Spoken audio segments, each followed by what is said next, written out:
Selamat datang di Lope Lokaloka bersama saya Marina Nur Prativi. Di episode kali ini kita akan ngobrolin tentang gimana ya kalau kita mengganti gula pasir dengan gula sorghum untuk baking. Materi ini disponsori oleh Lokaloka yang bikin makanan enak lebih sehat tanpa tepung terigu. Nah, Anda bisa dapatkan potongan harga 10% untuk pembelian produk Lokaloka dengan menggunakan kupon LOPE, LOPE, khusus pembelian di website lokaloka.com. Oke, untuk gula sorghum kali ini kita akan bahas ya, apa sih gula sorghum itu dan gimana hasilnya kalau kita pakai gula sorghum pada cookies maupun bolu gluten free. Oke, jadi gula sorghum ini diproduksi dari batang sorghum ya. Sorghum ini memang tanaman multimanfaat, batangnya bisa diolah menjadi gula. Kemudian ini bijinya ya bisa menjadi biji sorghum yang juga bisa diolah menjadi tepung. Sorghum ini memang pangan masa depan ya, karena dia tahan terhadap iklim ekstrim juga dan bisa menjadi sumber karbohidrat pengganti beras. Oke, untuk bahan baku gula sorghum sebaiknya menggunakan batang sorghum yang berumur 75 sampai 80 hari karena kandungan gulanya paling tinggi, berkisar antara 11 sampai 15 brix. Nah, caranya adalah batang sorghumnya dipres sehingga menghasilkan nira. Nira inilah yang dijadikan sebagai bahan baku gula. Jadi hampir mirip seperti kalau kita membuat gula pasir dari pohon tebu ya. Sama-sama dari batangnya juga dan sama-sama dipres sehingga kita mendapatkan si air tebunya. Kalau ini kita mendapatkan nira sorghumnya. Nah, kemudian nira didiamkan selama 12 jam hingga busanya menghilang.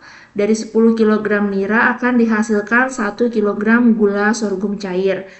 Ini adalah proses pengolahan gula cair dari nira batang sorghum dari BSIB pasca panen.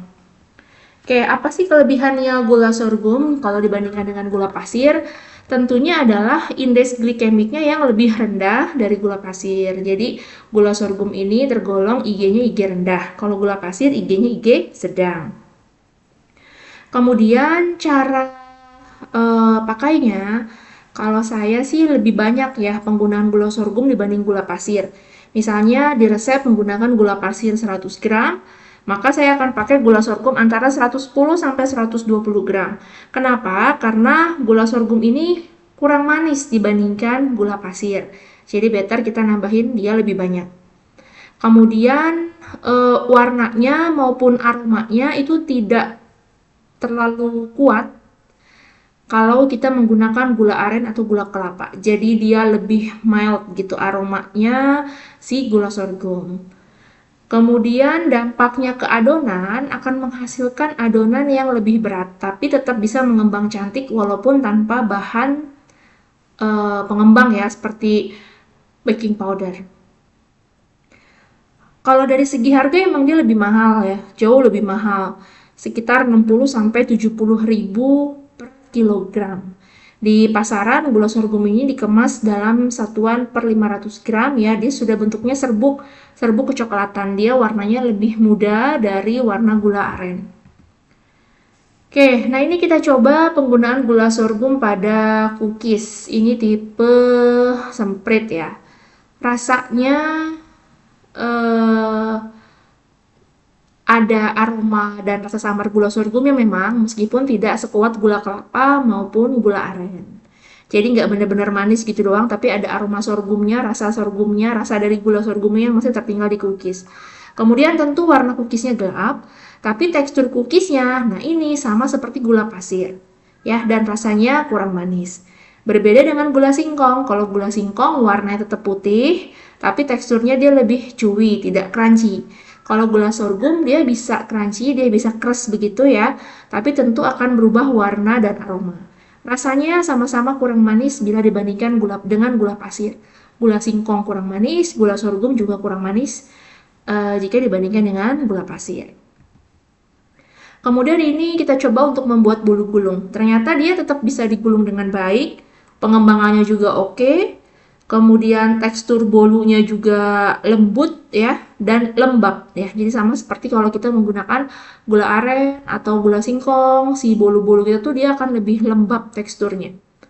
Kemudian ada rasa dan aroma samar khas gula sorghum pada bolu dan warna bolu menjadi coklat muda terang ya, ada perubahan warna. Meskipun tidak segelap kalau kita menggunakan gula aren maupun gula kelapa.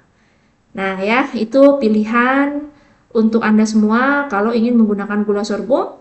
Aplikasinya oke-oke aja, bolu oke, cookies oke ya. Tapi tadi rasanya kurang manis, ada rasa dan aroma gula sorghum yang tertinggal pada produk.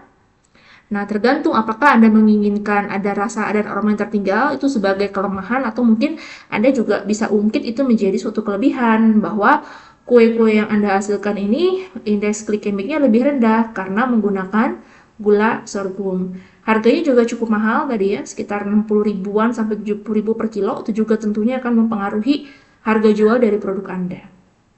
Ya, tapi memang ini adalah jelas pilihan gula yang lebih sehat jika dibandingkan dengan gula pasir ya. Maka pilihan kembali dikembalikan kepada Anda semua. Mau pilih gula apa? Gula aren, gula kelapa, gula singkong, atau gula sorghum. Ya, semuanya bekerja pada bolu maupun cookies sama-sama menghasilkan produk yang masih bisa dimakan, layak dikonsumsi, layak dijual gitu ya. Tapi tentu akan ada perubahan aroma, tekstur, warna yang terjadi pada produk akhir Anda jika menggunakan gula yang berbeda dari gula pasir. Oke, ada yang ingin ditanyakan boleh via email ke saya langsung ke marina@lokaloka.com. Huruf L-nya ada 2 di tengah ya. Sampai ketemu di episode Lope selanjutnya.